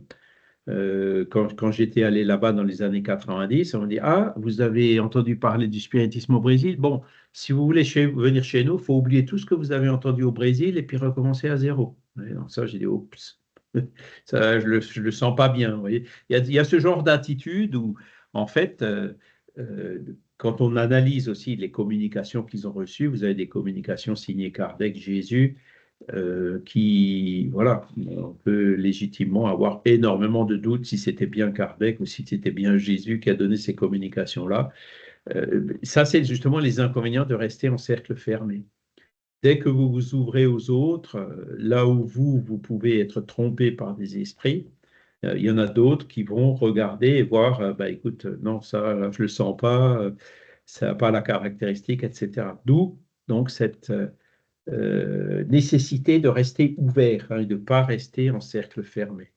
J'ai cité ce groupe de Nancy, mais bon, je connais d'autres groupes qui sont comme ça, qui disent non, non, nous on a l'expérience, on a besoin de personne. C'est jamais bon signe. Hein. Les vrais groupes sont ceux qui restent humbles en disant, en allant justement chercher les avis, les opinions des autres et tout, ou notamment dans un cadre du genre le mouvement spirit francophone qui justement est ouvert, quoi, hein, et pas hiérarchique. Hein. La hiérarchie dans le mouvement spirit, on change complètement de paradigme. Hein. Aujourd'hui, tous les mouvements religieux, les entreprises, les, les, les, les systèmes politiques ou sociaux, où vous avez une hiérarchie, hein, une organisation qui est verticale. Et dans le mouvement spirit, ce qu'on encourage, c'est le contraire, c'est-à-dire on encourage une hiérarchie horizontale, hein, où donc tout le monde est sur un pied d'égalité, hein, où il y a comment dire, le leadership, c'est un leadership naturel qui vient de l'exemple que la personne donne. La personne devient un leader parce qu'elle a une autorité morale. Le vrai prophète, c'est celui qui se révèle par ses œuvres et pas celui qui s'affirme lui-même en tant que prophète. Vous voyez, ce sont ces principes-là qu'on cherche à encourager. Alors c'est vrai qu'il y a des leaders, il y avait Nestor Mazotti, il y avait Chico Xavier, mais ils se sont tous affirmés par leurs œuvres et pas par le fait qu'ils soient autodéclarés. Tous ceux qui se sont autodéclarés, comme c'est un peu le cas en ce moment au niveau du Conseil Spirit International, bon, ben, les gens s'en vont, quoi, et puis bientôt, l'institution va disparaître et ils tomberont dans les oubliettes. Hein. Stéphane? Oui, c'est un peu ce que je voulais dire aussi. C'est-à-dire qu'en fait, de par notre nature, on peut se faire tromper, effectivement. Donc, être fermé dans des cercles, c'est risqué. Et il y a toujours les égos. Hein. Notre nature humaine est toujours soumise au risque de l'ego et donc de perdre le point de vue du service lié au spiritisme. Et comme tu l'as dit, enfin, ce sont les œuvres qui parlent au final. Donc, des œuvres, des écrits, des choses qui sont en concordance, qui parlent d'elles-mêmes, en fait, d'eux-mêmes. Donc, c'est ce qui reste. Ben, c'est par l'orgueil et l'égoïsme que les esprits mystificateurs nous attrapent, quoi. Hein. Et puis des esprits qui cherchent à casser les groupes. Hein. Le Chronique d'un centre spirit, c'est un bon exemple. Ils vont casser aussi des fédérations. Et dès qu'il y a un peu d'ego, dès qu'il y a un dirigeant un peu trop centré sur lui, qui cherche à imposer ses idées et tout, ben, il y a tout de suite une meute d'esprits qui vont se mettre autour de lui pour casser l'organisation, quoi. C'est dommage, hein, mais bon, ça nous montre que c'est pas comme ça qu'il faut faire. Moi c'est la conclusion que j'en ai tirée, quoi. Pour moi, les fédérations ne servent à rien. Il faut des groupes de travail avec des projets concrets. OK, tu veux scanner des vieux livres, bienvenue. Hein, tu veux être donneur de voix pour aider les malvoyants à accéder aux ouvrages spirites, tu es le bienvenu. Tu vois, c'est ça, c'est le mouvement spirit francophone. Hein. C'est pas ah ben non, il faut qu'on mette des règles, qu'on établisse des normes, que ci, que ça, on va contrôler. Il faut qu'on approuve pour mettre notre logo ici ou là. Tout ça, c'est du. Dans le temps, il y en avait peut-être besoin, parce que dans le temps, on ne pouvait pas imprimer des livres aussi facilement qu'aujourd'hui. Je me rappelle, dans les années 2000, tout au début, il fallait imprimer 2000, 3000, quoi. Donc ça coûtait une fortune. Et donc le fait qu'il y ait une fédération permettait de centraliser un certain nombre de choses. Hein. Dans le temps, aujourd'hui, chacun fait sa chaîne YouTube en 3 clics. À l'époque, faire une TV Spirit, c'était hein, pas donné à tout le monde. Donc, même ce genre de choses hein, où les fédérations pouvaient justement aider pas mal, ben, ça ne fonctionne plus aujourd'hui, ça ne sert plus à rien, quoi. Et c'est pour ça qu'en fait, on a dissous la Fédération Spirit française. Hein, et, plusieurs étaient de l'avis, non, il faut les garder et tout. Je dis, OK, ben, faites. Et au bout d'un an, ils ont dit, ben oui, je crois que tu avais raison. Beaucoup d'efforts pour pas beaucoup de résultats. Et on n'arrive pas à apporter l'aide nécessaire. Donc, il vaut mieux effectivement dissoudre et tous se rassembler dans le mouvement spirit francophone. Et donc, quand je vous disais qu'il y a encore 4 fédérations en France, ouais, il en reste. Hein. Il y a la Fédération Spirit de France, hein, qui est l'ancienne USF-IPES, l'ancienne USF qui fonctionne rue Jean-Jacques Rousseau. Il y a le groupe de Nancy, hein, qui a aussi des velléités fédératives. Alors, attendez. Il y a ben, une soi-disant USFF, hein, l'ancienne CSF, qui existe. Alors on en entend un peu moins parler. Il y a toujours un site internet, il y a toujours un certain nombre de choses qui existent. Et vous avez l'ancienne USFF. Oui, et puis, il y a 2 unions spirites françaises et francophones. Imaginez un peu la confusion qui existe à Tours, celle de Roger Pérez, et qui n'a jamais été dissoute. Donc, ouais, ça fait déjà 4 fédérations rien qu'en France. Avec la Fédération Spirit française, ça en faisait 5. Donc, on a dit, bon, ben, on va arrêter. C'est ridicule, quoi. Et ça, c'est sans compter ben, les autres groupes qui fonctionnent tout seuls, quoi. Et vous avez beaucoup de groupes je connais, hein, qui disent, bon, bah, tant qu'il y a plusieurs fédérations, nous, on n'adhère à aucune. C'est un point de vue qui se défend. Par contre, ils viennent au LMSF pour travailler, ils travaillent, voilà, ça. Mais des fédérations, ils ne veulent plus en entendre parler. Donc, tout ça, ça confirme qu'il faut repenser les choses le plus possible, suivant cette organisation plate, hein, où tout le monde est sur un pied d'égalité, et surtout pas d'organisation hiérarchique où vous avez toujours des ambitieux, des égocentriques qui vont manœuvrer, jouer des coudes pour accéder au sommet, pour essayer d'imposer leurs idées. Et puis finalement, ça divise beaucoup plus que d'unir. Et quand vous avez après un conseil spirit international qui cherche à favoriser l'un au détriment des autres, ben, ça divise encore plus, quoi. Donc, il faut arrêter tout ça, quoi. Ça ne sert à rien. Christiane?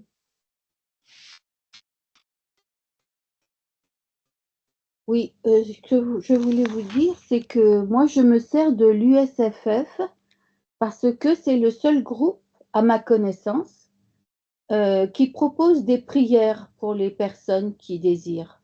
Mm-hmm. Je ne l'ai pas vu chez vous. Oui, donc ils font effectivement, il y a certaines choses.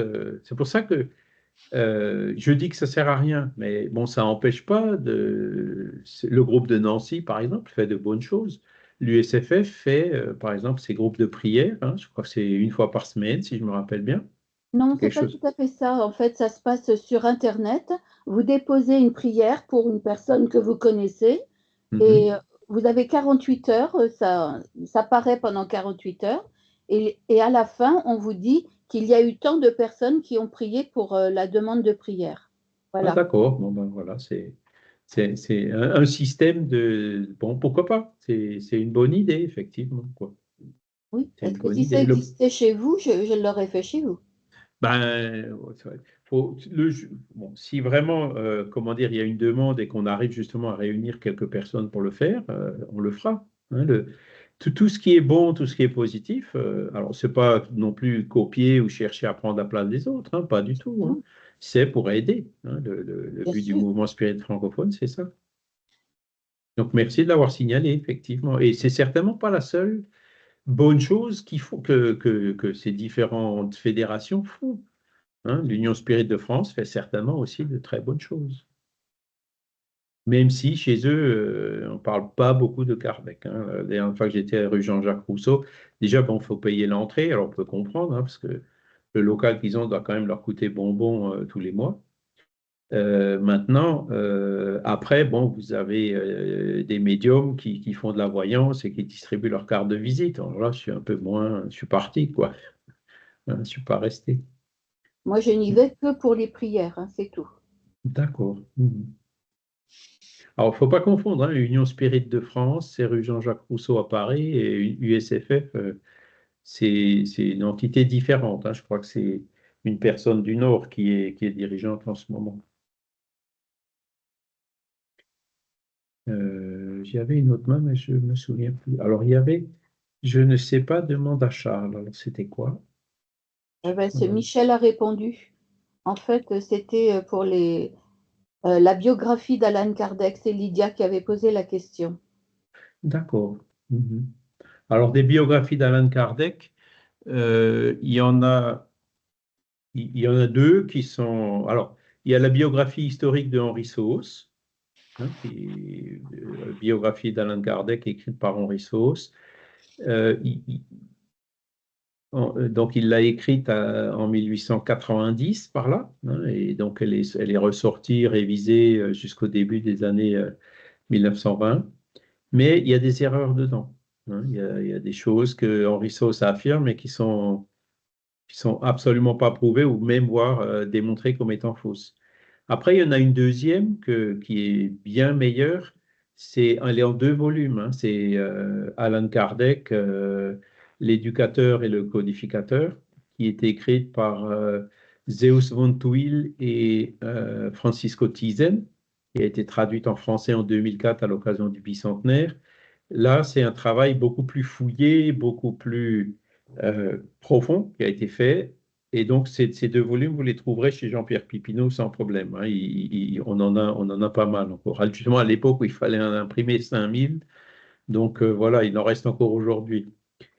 Et ensuite, vous avez une troisième biographie dont d'ailleurs je suis co-auteur avec Fatima, Karine, Isabelle, qui, je me souviens plus du titre d'ailleurs, que Jean-Pierre il a aussi.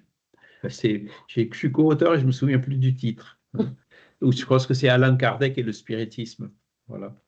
Ah oui. Et sinon, donc dans celle-là, vous avez déjà pas mal d'éléments nouveaux qui découlent de tous ces documents qui ont été trouvés entre-temps et de toutes les recherches historiques qui ont été faites. Et ensuite, pour avoir de toutes ces études historiques, en fait, il y a constamment des nouveaux documents qui apparaissent. Et, en allant aux archives, on retrouve de nouveaux éléments qui donnent beaucoup plus d'informations, mais ça n'a pas encore été compilé sous forme d'un livre. Pour ceux qui lisent le portugais, vous avez un site Facebook qui s'appelle Facebook, ouais, j'étais un peu surpris.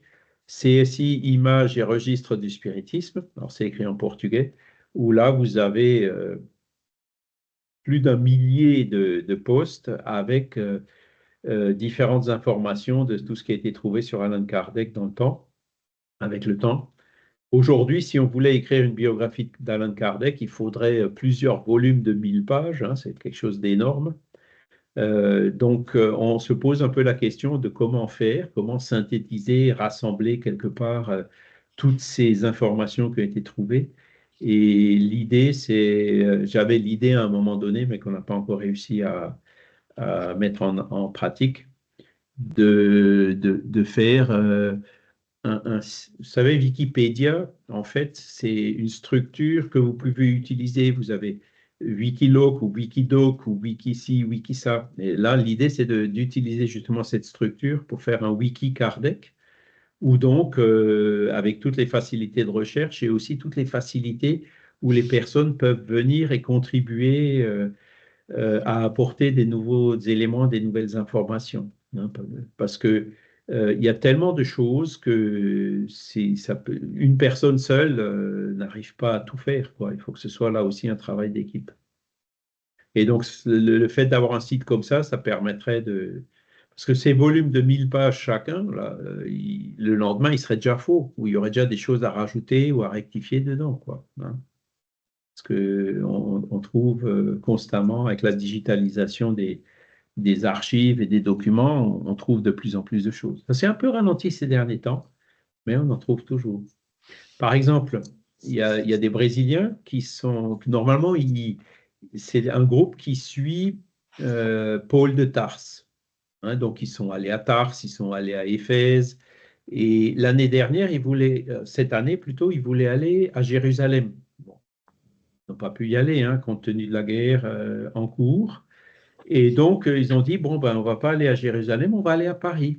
Et donc, ils ont visité à Paris les différents lieux liés à Kardec. Et donc, là, ça a permis justement de compiler toute une série d'informations liées aux emplacements géographiques qui étaient liés à Kardec dans le temps. Vous voyez. C'est juste, disons, un coup de projecteur sur quelque chose de particulier.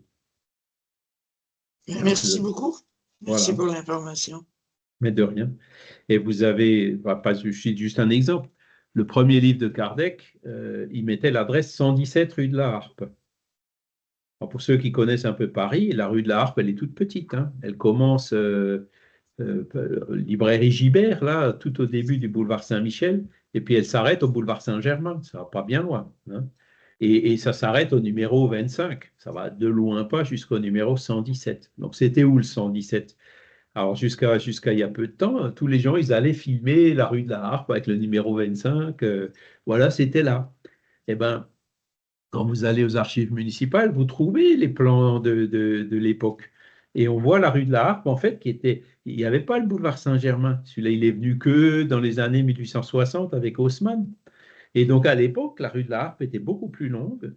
Et quand on cherche le numéro 117 sur les vieux plans, on se rend compte que ça correspond au 59-61 aujourd'hui du boulevard Saint-Michel, qui est juste à côté de la Sorbonne. Vous voyez, donc, c'est pas du tout. La rue de la Harpe, elle est beaucoup plus bas, elle n'existe plus.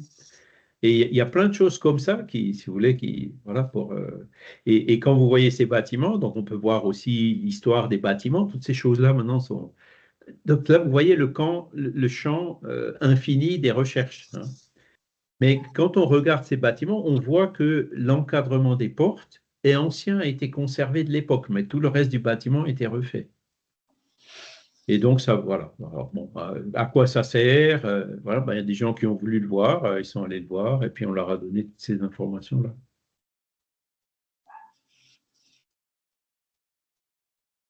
Voilà. Alors ça, c'est Kardec, on en a parlé tout au début, hein, je crois. C'est un des premiers cours de ce livre d'études du spiritisme. Et donc là, aujourd'hui, on est au dernier, hein, donc c'est fini pour cette année. Donc là, ça va être les vacances de Noël et de Nouvel An. Et donc, je vais refaire le programme pour 2025 en recommençant de la première leçon où on a dans les toutes premières. Allez, on va monter pour voir là. Il n'y a pas d'ascenseur, c'est bizarre. Alors, le spiritisme, point principe. Voilà, Allan Kardec, c'est le numéro 5. Vous voyez, c'est là où on parle de l'histoire d'Allan Kardec. Mais bon, moi, j'ai un disque dur plein d'informations, et puis plusieurs Brésiliens qu'on partage. Et on est encore un peu en train de comment est-ce qu'on pourrait mettre tout ça, parce que il y a plus d'une dizaine de personnes qui sont impliquées dans ces recherches.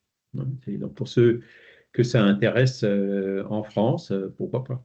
Il y a d'ailleurs une personne qui habite Bordeaux qui a trouvé des choses intéressantes. Il est allé chercher dans les archives des cimetières de Montmartre, hein, où Kardec a été enterré. Il a retrouvé l'endroit, hein. Le cimetière a été et donc, alors qu'on ne le connaissait pas. Et donc, ce qu'il a fait, on l'a vérifié derrière, c'est absolument valable et authentique, quoi. Donc, vous voyez, ça vient de partout, de façon spontanée. C'est comme ça que doit fonctionner le mouvement spirit, donc de système auto-organisé et de contribution spontanée. Voilà. Est-ce que vous auriez... Oh là, il est déjà 8h30. Est-ce que vous auriez encore... Enfin, 9h30 pour vous? Est-ce que vous auriez encore une question, une remarque à faire? Michel? Oui, Charles, juste sur Wikipédia, en fait, il y a 2 fois le spiritisme. Une fois, c'est spiritisme, entre parenthèses, Alan Kardec. Oui. Et la deuxième fois, c'est spiritisme, croyance paranormale impliquant la communication avec les esprits. Donc là, il parle un peu de tout, de l'histoire Mésopotamie antique, l'Égypte, la Grèce, le vaudou, enfin, patati patata. Par contre, le début, en effet, il a été rajouté au tout début de cet article qu'en fait, le mot a été inventé par, ainsi que la philosophie spirit, par Alan Kardec. Mais Wikipédia demande à citer les sources. Alors, il faudra peut-être juste citer les sources pour Ah que ouais. cette partie reste. Donc ça a changé parce qu'il n'y a pas longtemps, il y avait écrit spiritisme, c'est une superstition. Oui, Vous voyez? alors c'est Donc passé à c'est un croyance jugement. paranormale. Et Wikipédia ne peut pas faire de jugement. Hein. Alors après, évidemment, on dit qu'il faut citer des sources. Ils vont te trouver 5 ou 6 qui dans le temps, ont dit que le spiritisme était une superstition. Mais c'est pas parce qu'il y en a 5 ou 6 qui l'ont dit que c'en est une, tu vois. C'est tout le problème de Wikipédia, quoi. Et ce qu'il y a, c'est que vous avez des catholiques, des évangélistes qui noyautent, qui se mettent à 10 pour bombarder le système et qui faussent en fait les informations. Hein. C'est la réalité de Wikipédia. Bon, il y a souvent des choses qui sont très pertinentes, mais il faut toujours être méfiant. Hein. Par exemple, pour le spiritisme, alors que dans le spiritisme Alain Kardec, je pense que tu es allé voir, c'est beaucoup plus Oui. fidèle. Hein. Ah oui, bien sûr. Voilà. Ben, écoutez, voilà, s'il n'y a plus d'autres questions, je vous remercie infiniment. On va remercier aussi tous les esprits qui étaient là aujourd'hui pour nous aider à avancer sur les réflexions sur tous ces points. Hein. Le spiritisme, c'est une philosophie qui est venue il y a maintenant plus d'un siècle et demi. Et d'ailleurs, le thème du prochain symposium, c'est comment donner au spiritisme la place qu'il mériterait dans notre société, comment est-ce qu'on peut mieux le diffuser pour que ces idées fassent leur bonhomme de chemin, que les gens puissent comprendre tous ces changements vers l'autonomie, vers la foi raisonnée, vers le fait d'appréhender les questions spirituelles avec le bon sens, avec la raison, avec une approche plus rationnelle, non dogmatique, non imposée, et donc non le moins possible sujette à des manipulations diverses ou variées. Voilà. Donc, je vous souhaite une excellente fin d'année, hein, des excellentes joyeux Noël, nouvelle année. Merci. Et donc, on recommencera Merci, Charles. Pareillement. pour ceux qui le souhaitent, hein, parce que le contenu, ça va être le même, mais il faut après, donc le 5. Hein, c'est le 5 janvier qu'on reprendra à partir de la leçon numéro 1. Entre-temps, je referai le programme et puis je vous le mettrai sur le groupe Skype et on le mettra aussi sur les Facebook et compagnie. Voilà. Merci Bonne beaucoup, fête à merci tous. Charles. Merci. Merci à Merci, tous. Charles. Bonne fête, bonne année. Bonne À Noël. bientôt. Merci. Joyeux Noël. Merci. Au revoir. Au Merci à revoir. tous. Au revoir. Très Au bonne revoir. fête. Bye Bonne bye. fête de fin d'année. Au Très revoir. bonne fête. Merci. Au revoir. Ben, je vous dis à tout à l'heure, Charles. Oui, à tout à l'heure. Bonne journée. Au revoir. Merci, pareillement. Oui. À votre micro, monsieur Clément. Ah, il est parti, tant pis. Allez, au revoir, merci Charles.